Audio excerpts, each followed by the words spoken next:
Señoras y señores, amigas y amigos nuestros, sean bienvenidos a un programa más de la serie Uno a Uno a través de cámaras y micrófonos de Mundo TV, el canal de Morelos. Le damos la más cordial bienvenida a través del canal 78 y 120 digital a esto que es un encuentro con los personajes del Morelos del siglo XXI. Mi nombre es Carlos Félix, es un placer que nos acompañe y hoy tendremos una conversación con un hombre que no requiere mayor presentación. Él es Jorge Meade Ocaranza. Jorge, ¿cómo estás? Carlos, buenos días, muchas gracias. Muy contento de verte, de saludarte, de que estás trabajando por Morelos a través de una fundación, Fundación Morelos, Asociación Civil. ¿Qué te mueve a iniciar un proyecto ciudadano, aglutinar a intelectuales, a académicos, a gente de la sociedad para trabajar en favor de Morelos en este renglón que es el sector social cuando tú eres un político profesional? Bueno, Carlos, muchas gracias, antes que nada, esta oportunidad. Efectivamente, ya hace muchos años, 10 años, un grupo de amigos integramos esta fundación. Es una fundación de carácter social, donde están agrupados muchos compañeros de trabajo, de generación, y esa parte es la parte de pagar nuestra cuota, de regresar un poco todo lo que se nos ha dado a muchos de nosotros, sin otro compromiso. La fundación ha tenido varias etapas. Efectivamente, los últimos meses ha estado con mayor intensidad, pero yo reconocer que es un trabajo que coordino simplemente, son muchos compañeros, son muchas amigas, que todos ellos ponen su tiempo, ponen su mejor esfuerzo, y es una actividad, me parece, satisfactoria en términos personales, pero también de equipo, de saber y conocer que la experiencia que se tiene, la formación que se tiene, el patrimonio profesional, el patrimonio social, pues todo nos dio el Estado. Es un poco regresar al Estado esta posibilidad. Me queda claro. Vamos a regresar a hablar de la fundación, pero cuenta la leyenda que tú fuiste diputado a los 22 años. Sí, tuve la oportunidad de ser candidato en aquella época que don Lauro Ortega era candidato a gobernador. Tuve la fortuna de transitar con él su primera etapa, y lo recuerdo, y todo el tema de don Lauro, porque él era un hombre con una edad, pues llegó a ser gobernador, quizás el gobernador que fue el más longevo que hemos tenido en términos de político, pero sin duda alguna un gobernador muy destacado, un gobernador que en muchas comunidades del estado habrán de recordar como un hombre muy comprometido por el rescate social del estado de Morelos. Y bueno, esa fue una gran experiencia con él. Él abrió mucho espacio a los jóvenes. No fue un único caso, hubo importante número de jóvenes que fueron regidores. Hubimos 3 diputados jóvenes, suplentes, 2 de ellos. Yo era dirigente en el partido, de la acción del partido, y nos dio mucho gusto y es una gran experiencia. Parte de lo que hemos hecho precisamente ahora es pagar esa cuota. Yo creo que los jóvenes, las mujeres jóvenes, merecen las oportunidades, que abran los espacios, para que con una edad posterior tengan la experiencia, el conocimiento del territorio. Con don Lauro Ortega me tocó recorrer por muchísimos pueblos. Hice una campaña, recordar, quien se tenga en la mente esto, casi de 400 pueblos los recorrió. Y bueno, nosotros nos traía como grupo de avanzada muchos jóvenes, con muchas anécdotas. También trabajaste con los jóvenes en lo que se llamaba el CREA, ¿no? Que fue un esfuerzo muy interesante de aglutinar un organismo para darles descuentos, promoción en viajes, becas escolares, capacitación. Siempre has de alguna manera trabajado con esto, pero también desde la prepa nocturna, cuando ya andabas ahí, no quiero usar la palabra grillo, pero vamos a decir, buscando la representatividad. Mira, nosotros fuimos una generación que surgimos de la universidad, efectivamente, la preparatoria número 1, que era la preparatoria más grande del estado en aquel entonces, era una preparatoria que pues coincidían muchas expresiones. De hecho, hoy muchos líderes políticos de los partidos, de todos los partidos, son de esa generación, como que son esas épocas. Me acuerdo que en esa época también estaba con una gran influencia sobre todos nosotros don Sergio Jiménez Arceo. ¿Cómo no? Lo Obispo Rojo. Era toda una posibilidad, era una época de efervescencia. Fue cuando se cambió del centro de la ciudad a las afueras de Cuernavaca, que hubo protestas, la preparatoria número 1. Bueno, sí, ahí estuve, me tocó ser dirigente de la preparatoria y después en la universidad, pero bueno, esa fue la época que más nos formó en el asambleísmo, en el activismo político, con muy buenos maestros catedráticos que estimo mucho, de muchas tendencias. ¿Estudiaste en la universidad administración? Administración, y todavía regresaste a dar clases, también hablando de eso de regresarle a la sociedad, a las instituciones que te formaron, fuiste catedrático. Sí, catedrático, tuve la fortuna y éramos un grupo de exalumnos catedráticos que tenemos un compromiso, lo digo, nunca nos tomó cobrar un sueldo ni nada, íbamos a dar la clase, la universidad a mí me dio mucho, me ha dado mucho y todo lo que podamos hacer por la universidad, desde nuestra formación académica profesional hasta el espacio de formación política. Yo tengo mucho reconocimiento a los maestros de la universidad. Había maestros muy combativos como los hay ahora, pero en aquella generación estaba surgiendo el sindicalismo en las universidades a nivel nacional. ¿Sí? Y reafirmando la autonomía propiamente, ¿no? Sí, yo creo que en la única diferencia que vería es que habría un mayor reconocimiento a que los estudiantes se organizaran. Sí. Había más combatividad. Esa parte creo que la universidad, yo fui dirigente de la Federación de Estudiantes, con muchos matices ser dirigente de la federación, pero tenía un acierto, era formadora de cuadros. Sí. Muchos de los que hoy también son dirigentes de los partidos o que han tenido sus carreras han iniciado. Y mucha gente ubica esa parte de la represión sindical, pero en el área estudiantil a los cumacos. ¿Cumacos o gumacos? Gumacos, grupo. Primero con G y luego degeneró en C, ¿o cómo estuvo la historia? Sí, el tema era, en esa época, 18, 17 años, no militábamos casi en los partidos políticos.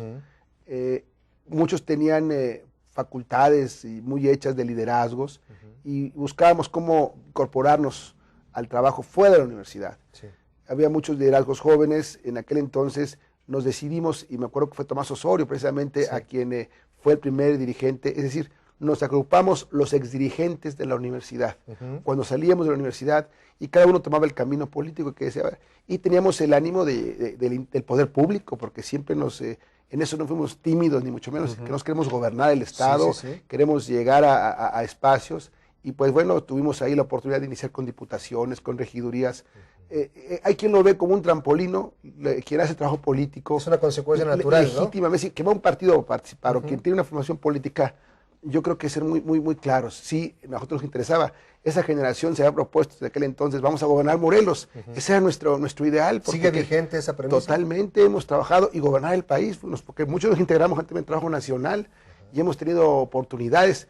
Pero si no tienes objetivos muy amplios, muy claros, si no sabes soñar en ese momento de tu vida de joven, pues no avanzas. Sí, yo creo que esa parte sí, y en la actualidad, insisto, muchos cuadros, ya sea por el sindicato de maestros, el sindicato administrativo, por la propia red de estudiantes, son formados en la universidad. Tú decías, éramos un grupo de jóvenes con una representación que después de haber salido, todavía teníamos la misma meta, aunque no necesariamente estábamos involucrados con los partidos políticos. ¿Dónde se da esa unión y esa llegada tuya al PRI, donde has sido prácticamente de todo, desde los comités seccionales hasta secretario general, hasta presidente de tu partido, delegado especial, y trabajado con los grandes hombres, con Ruiz Massieu, con Jackson, con los grandes monstruos de Beatriz Paredes, por supuesto, ¿no? Pues, efectivamente, sí tuvimos esa oportunidad, te decía, siendo exdirigentes nos planteábamos cómo podíamos arribar, cómo podemos participar. Se decide irnos al PRI, otros no fueron al PRI, se respetó esa prioridad, y en ese entonces se estaba renovando lo que era la juvenil del partido. Yo me participé un poco antes en el PRI, desde el trabajo territorial, pero ya con un liderazgo hacia afuera.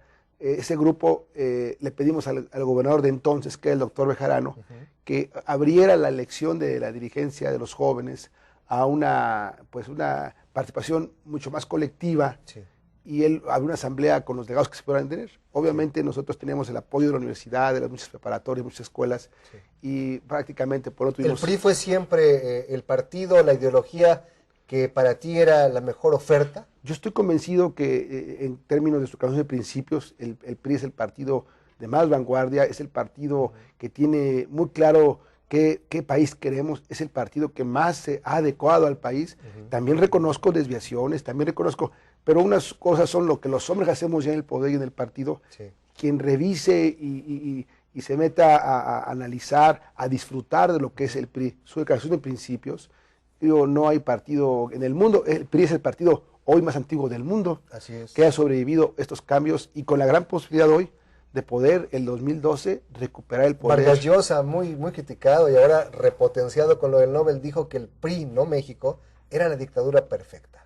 Yo creo que el PRI logró tener en su momento una gran posibilidad de al país conducirlo bien. También en el poder hubo desviaciones, hubo desaciertos, pero creo que si el PRI hizo mal las cosas, el año 2000 la gente lo castigó, se lo cobró. Es decir, a ver, ¿qué estuvo mal del PRI? Todo esto ya la gente lo dejó fuera de la República, perdió gobernaturas como el caso de Morelos, perdió muchos espacios, o los recupera, porque yo creo que también hay que revisar la historia ya ahora en el presente, porque si seguimos con el debate pasado, pues eso, ya el PRI ya fue castigado, ya pagó su cuota de... Y ya aprendieron, hay un verdadero nuevo PRI, Jorge Meade. Yo creo que en el contexto nacional hay toda esa tendencia, hay todo un compromiso, hay una apertura. Obviamente es un partido se mueve muy lentamente en términos de su gran capacidad, de su militancia. El PRI tiene un voto duro histórico de 9 millones de votos. Es decir, si el PRI ha podido sobrevivir sin la presidencia de la República, sin gobernaturas, es porque hay mucha gente de convicción en el partido. Y muchas veces esa gente de convicción es la que siempre está trabajando en las colonias, el comité seccional, el líder de los vecinos, que son liderazgos realmente muy comprometidos. Tú estuviste cerca de Luis Donaldo Colosio y de José Francisco Ruiz Massieu, los dos desaparecidos, los dos privados de la vida de forma violenta. ¿Qué lección te deja a ti como político estar cerca de estos monstruos de la ideología del cambio dentro de tu partido y también tristemente unidos en la historia a través de que fueron víctimas pues, de atentados?